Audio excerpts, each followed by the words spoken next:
Büyük Turan Ordusu. Yıllardır bu hayali gerçekleştirmek için uğraşılıyor. Sürekli olarak Büyük Turan Ordusu ve birliğini kurmak için çalışılıyor. Ama ne yazık ki gerçek anlamda bir türlü kurulmuyor. Günümüzde birçok devlet kendi birliğini kurmak istemekte. Bizler de Türkler olarak büyük ve güçlü olmak için, birlik içinde yaşamak için Turan Birliği'ni kurmak istiyoruz. Peki ya bu hayal bir gün gerçekleşirse, Büyük Turan ordusunu, Büyük Turan Birliği'ni kurabilirsek ne olur? Gerçekten dünyada NATO gibi veya Avrupa Birliği gibi bir güç olabilir miyiz? Gerçekten birlik içinde yaşayabilir miyiz? İşte bu videoda bunların hepsini değinerek gerçekten bir gün Turan ordusu ve Büyük Turan Birliği'ni kurabilirsek ne olur sizlere anlatmaya çalışacağım. Ancak şu anki zihniyetimizin değişmediği sürece bu hayalin gerçekleşmeyeceği gibi mevcut kurulmuş olan ülkemizin bile gelecekteki seyri tam bir muamma. Video başlarında şunu belirtmek isterim ki şu anda kurulmuş olan Turan Birliği tam anlamıyla kurulmuş bir birlik değil ve kendi içlerinde her ne kadar kısıtlı olsa da ticaret ve birlik içinde çalışmalarını sürdürmekteler.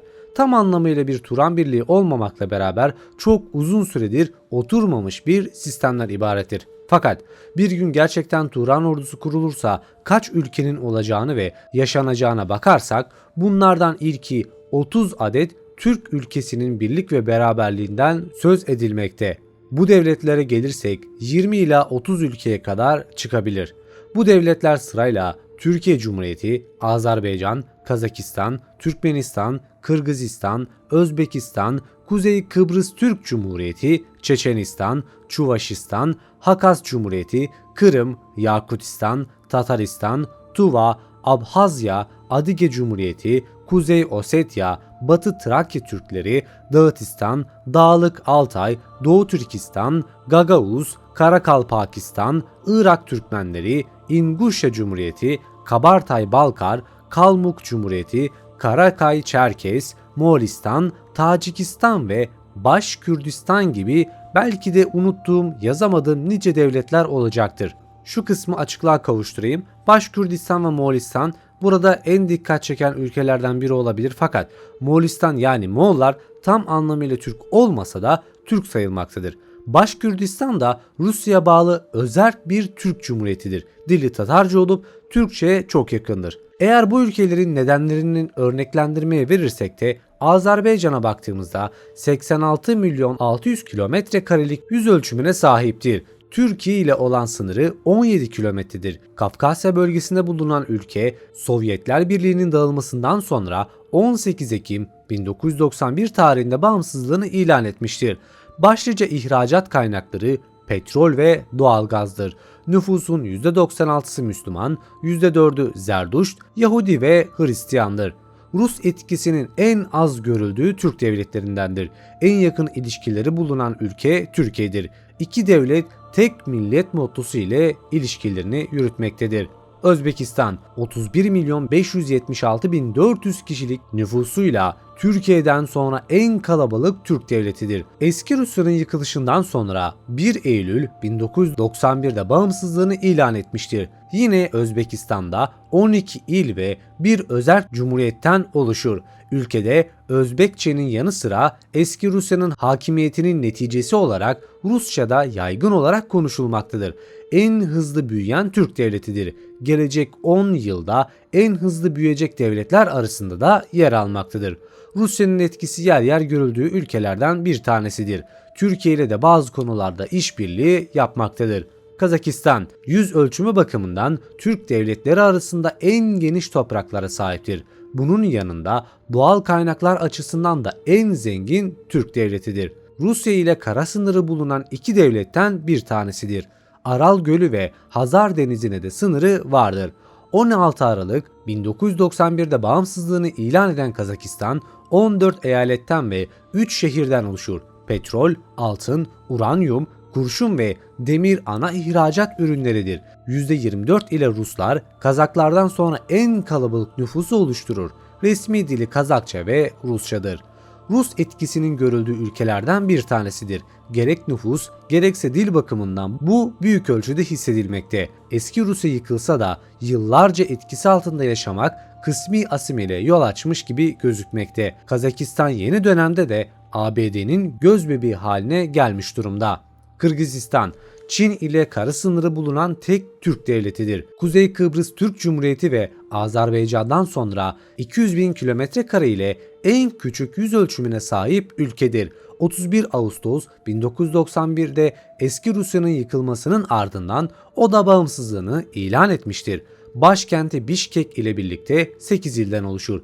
2010'a kadar ekonomik anlamda hızlı bir yükseliş gösteren, hatta Dünya Ticaret Örgütü'ne kabul edilen ilk bağımsız devletler topluluğu üyesidir. Türkmenistan, Kazakistan ve Türkiye'den sonra 491.200 kilometre kare ile yüz ölçümü bakımından 3. ülkelerden bir tanesidir. Eski Rusya yıkıldıktan sonra 27 Ekim 1991 tarihinde bağımsızlığını ilan eden Türkmenistan, idari olarak 5 il ve başkent Aşkabat'tan oluşur. Dünyanın 4. en büyük doğal gaz üreticisidir. Nüfusun %86'sını Türkmenler, %6'sını Özbekler ve %5'ini de Ruslar oluşturmaktadır. Rusya, Çin ve İran ile doğal gaz konusunda işbirlikleri mevcuttur. Kuzey Kıbrıs Türk Cumhuriyeti, kendisi bir ada ülkesidir. 3355 kilometre kare yüz ölçümü ile bu açıdan en küçük Türk devletidir. 1974'teki Kıbrıs Barış Harekatı'ndan sonra 1976'da Kıbrıs Türk Federe Devleti kuruldu. Daha sonra da 15 Kasım 1983 yılında Kuzey Kıbrıs Türk Cumhuriyeti ilan edildi. Eğitim ve tarım ülkenin ana gelir kaynağıdır. Zaten nüfusun %99'u da Müslümandır. Bu yukarıda saydığım bütün ülkeler bir gün birleşirse bir amaç olarak kendi aralarında kendi ticaretlerini yaparak birbirlerini kalkındırabilir ve en önemlisi NATO, Avrupa Birliği gibi ülkeler nasıl kendi aralarından birine bir sorun durumunda yardım ediyorlarsa aynısını bizler de kendimize yapabiliriz.